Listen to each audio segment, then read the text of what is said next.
Welcome to Melachim Bet perek chapter 10. This is a bit of a difficult perek in the sense that there's a lot of violence, unfortunately, of King Yehu and his seek to completely destroy the house of Achaav and fulfill the prophecy of Eliyahu, who told Achaav that his entire royal house will be destroyed. So that's what happened. Yehu executes this with zeal, and he really goes to the nth degree. So I'm letting you know that ahead of time. Achaav had 70 children in Shomron. He had multiple wives, and he had 70 children in Shomron. Now, in those days, if someone's the son of the king, he's likely to be appointed to position of that royal house. And so Yehu, who killed both the Achaz and Yehoshaphat, is seeing them as a threat.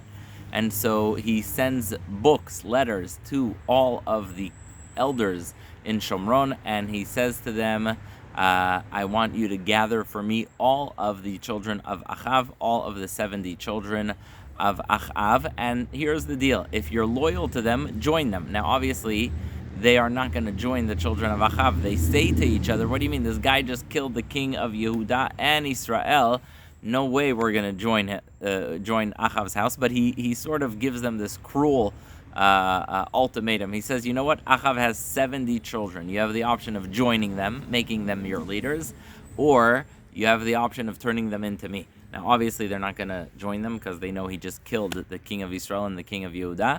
So they send him letters. Of course, we are loyal to you. We have nothing, no affinity to the sons of Achaav. And he says, if that's the case, by tomorrow, I want the heads of every single one of these 70 sons at my palace in Shomron. And indeed, the next day, I hate to say this, they send him in pots. Every single person sends a pot with the head of one of the sons of Achaav. And Achaav says, pile them up at the entrance to the city. And that is, he tells the Zkenim, he tells them, look, I killed my master, but you also killed your master. So we're now equal. And so don't be righteous to me, and don't be like, oh, you killed your own master because you guys just killed the sons of Achaav. And so now you got to follow forcefully my regime. Now, Yehu does that, and that fulfills the prophecy of it fulfills the prophecy of Eliyahu, who told Achaav and Izebel that their house will be completely eradicated and destroyed.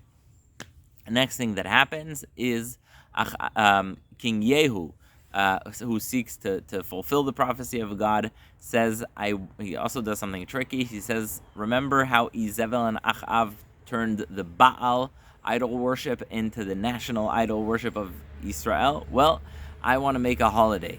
And he goes to the temple of the Baal and he says, gather for me every single person who is a Baal priest, every single clergy member of the Baal Avodah Zarah, gather them to this house where I am going to have a huge festival and meal in honor of the Baal. Obviously, he's deceiving people. And he gathers them all to the house of the Baal, and he makes an announcement. He says, is there anyone here who's a prophet of God, Hashem? Because I don't want a single one of them in here.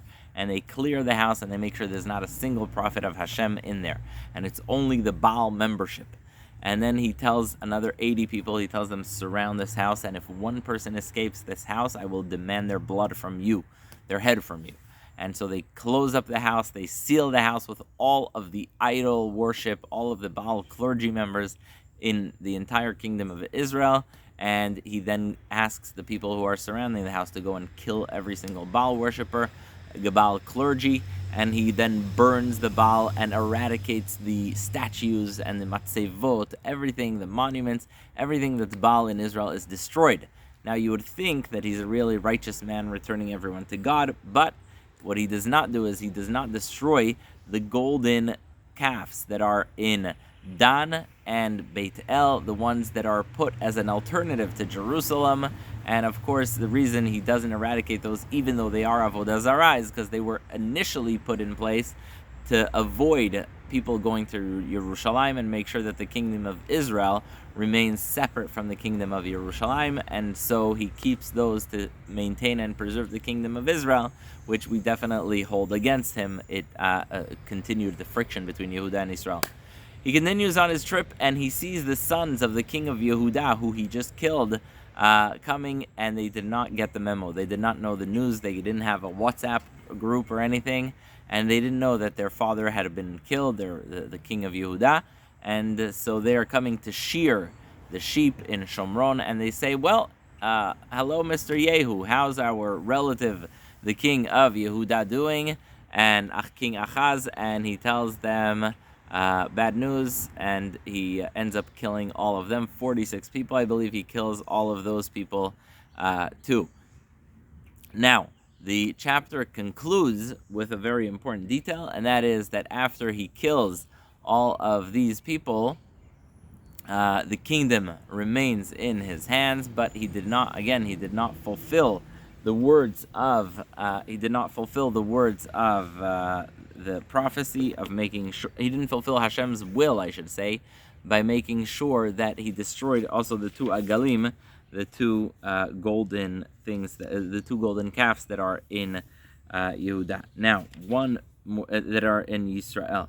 Now, one more thing is, at this point, King Chazael, remember, how did he get to kill the king of Yehuda and Israel? That's because King Chazael of Aram is on the border of Israel, and so because the military is now weaker, King Chazael starts chipping at the kingdom of Israel, and the first to go are the tribes of Reuven, Gad, which are on the other side of the Jordan, and Chazael starts taking them, and he really starts the kingdom of Israel starts chiseling away. And Hashem says to Yehu, because you have fulfilled my prophecy that I said to Eliyahu, you will see your great-grandchildren still kings of Israel. That is chapter Yud. It's a very violent chapter. We see everything that happened, and Be'ezrat Hashem, we'll see you at chapter Yud Aleph, the story of Atalia, which is also a very, very, very difficult story.